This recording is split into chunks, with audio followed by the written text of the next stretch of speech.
Hello, everyone, and welcome back to the Best on Wellbeing podcast. My name is Guillaume Tremblay, and today I want to jump right into the idea of the chattery mind or the busy mind, because this is something that we pretty much all experience, something that we could call part of the is ubiquitous in the human experience, in that we all experience this sense of nonstop mental chatter, blah blah blah blah blah. There's a lot of ways that people describe this phenomenon. The hamster running, the monkey mind. I like the term blah blah blah, but it's basically it's this principle that we have this incessant stream of thinking in our minds, and it doesn't ever shut off. Now, in subsequent episodes, we'll look at kind of different forms of thinking, like types of practical thinking that is actually useful to get on with life and be able to get things done, appropriately and functionally in a way that serves us. But that's not the kind of thinking I'm talking about. I'm kind of talking about the useless blah blah blah blah blah.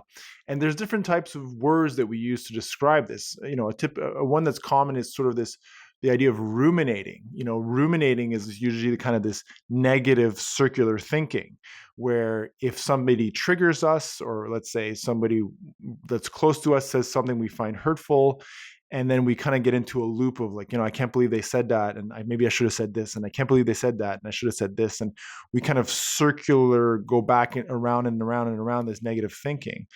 And so that's one form. We tend to talk to ourselves about ourselves all day long. We all really enjoy our favorite topic, which is ourselves. I'm guilty of that too. Um, Mind wandering when somebody's talking to you, and you're like but you're actually somewhere else and your mind's going somewhere else. So this sort of incessant stream of thinking that we know now, there's actually ample evidence that this kind of internal experience of the blah blah blah blah blah, I would call it useless thinking, which is, I would say, about 90% of our thinking. The good stuff, the practical, which again we'll define better in a not next episode, but a subsequent episode. uh, that makes up maybe 10% the useful stuff. The rest of it is just kind of just goes and goes and goes and goes. And we know now in cognitive neuroscience that that kind of cognitive process is associated to a network of the brain that we call the default mode network. And this has been relatively well mapped out through functional MRI imaging studies, electroencephalogram studies.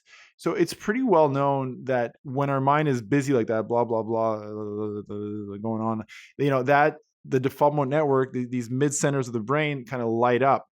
And we also know that when that part of the brain is hyper connected or very very active, we tend to be more vulnerable to more anxiety, more vulnerable to depression.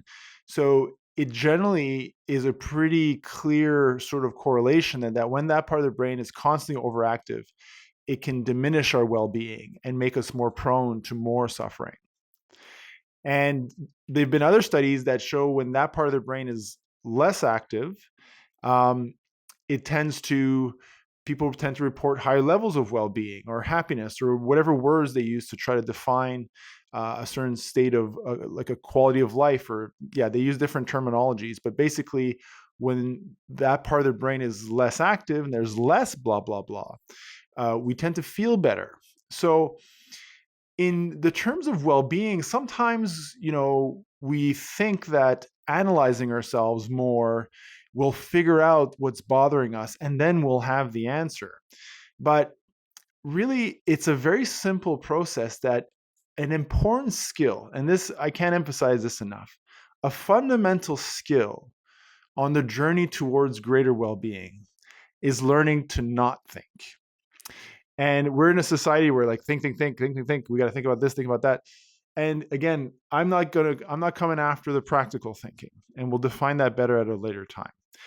I'm talking about the useless stuff, the constant clutter that kind of is in our heads all the time and just doesn't stop. And the brain really likes to have a bit of space from that. because interestingly enough, the brain knows what to do when you just give it space. You give it stillness, you give it a little quiet. And a lot of people uh, tell me that,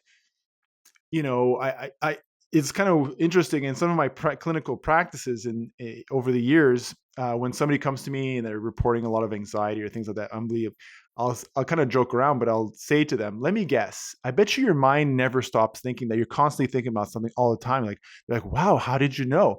As if I pulled some sort of trick or something. But it's like, because everybody does that, okay? And some people do it more than others, but this is, again, a ubiquitous. It's every human is doing this. And this is the kind of thing together we got to start really looking at, is how to create more space in our brain, how to create less thinking. And oftentimes the response I get is this, like, no, I can't do that. I'm thinking all the time. There's no way I can stop thinking. And again, I've been told that many times. And I would say I've been able almost every single time to show people that we can learn to not think for about 15, 20 seconds at a time. And I'll do it right now. It's very, very simple. And there's other methods we'll look on later on.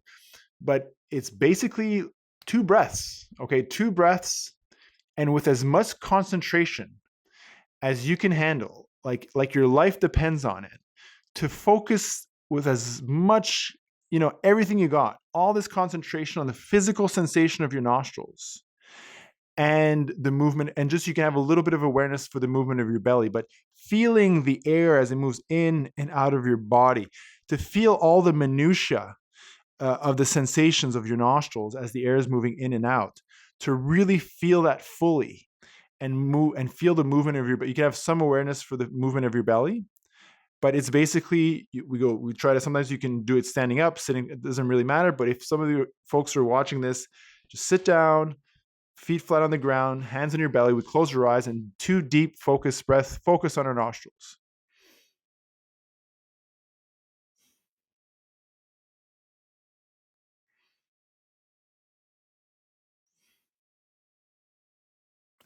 And if we open our eyes, we're like, what did I think about for the last 15 seconds?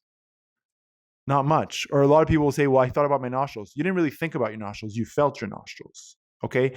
So coming out of our minds and into our body. And in this case, we're using the nostrils, the physical sensation, the minutia of your nostrils, as a way to anchor yourself out of the thinking, out of the thinking, is a very practical way to just pause the thinking 15 seconds at a time.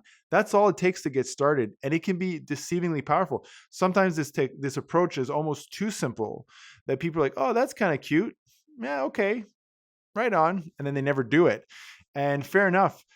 But if you can practice to not think 15 seconds at a time, multiple times a day, you're having the best day of your life. You stop thinking every hour or so. Just 15 seconds, 20 seconds, 2, 3 breaths. Just feel your nostrils, movement of your belly, and then go back to your day. And if the thinking goes on, that's fine. You're having the worst day of your life. Stop thinking. Best day of your life, stop thinking. Worst day of your life, stop thinking. Okay. And this will teach the brain to deliberately create space, deliberately have moments of stillness. I like to call this technique breathing stillness. So just breathe stillness for a few moments. Okay. Again, a lot of ways to look at this, but this is super deceivingly powerful to begin the journey to teach the brain to think less. And if you can teach the brain to think less, it opens up a whole sort of possibility in terms of living life with a little bit more ease, a little less cluttered, a little less heavy. Okay. Um, we're going to get more into details about this sort of approach. Okay. But one thing I'll just say before we wrap up is that sometimes when we talk about like things like coping skills, as if talking about them, we acquire them. No, we acquire them through practice. You don't acquire coping skills by hearing about the coping skill.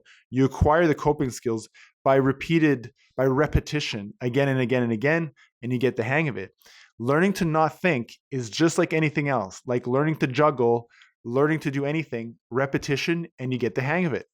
Anybody, and I've witnessed this literally hundreds, if not thousands of times working with individuals, anybody can learn to not think for 15, 20 seconds and doing it over and over and over throughout the day.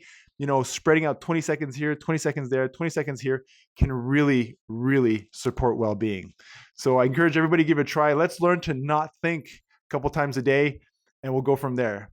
Thanks, everybody. Have a good day. We'll catch you next time. And thanks again for listening to the Best on Wellbeing podcast. Bye-bye.